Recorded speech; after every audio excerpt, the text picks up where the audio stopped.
Hey guys, welcome to Stardew Valley playthrough day 1. So the first thing you do is you wake up, you get the parsnip seeds, and then you go out. I usually try to clear a spot and get them planted as soon as I can. Make sure I water them that same day, so that way we can start to generate some type of income. I always try to make sure I don't cut down any of the grass if I can until I at least get a silo. Anyway, I'm going to head into town. I'm going to start meeting everybody because that's one of your first tasks that you need to do.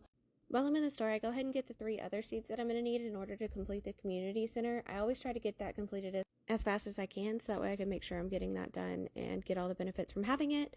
I went ahead and went to the mayor's house and read all those books. If you want to get divorced later on in the game, you can do that on over there.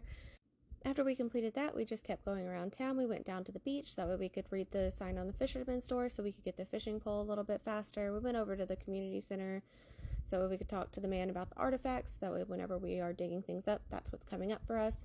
And we just continued going around and talking to everybody that we could find. There are some that are a little harder to find than others. Sebastian, who's up at his parents', he rarely leaves the basement. You can catch him on Fridays, or you can catch him starting at 3 on any spring day when it's not raining. I just know that from playing as much as I have.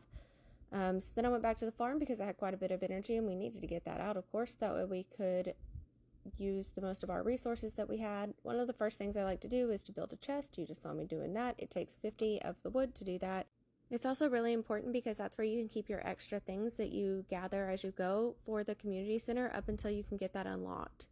So it's really important to get one of those built and you don't have to sell everything.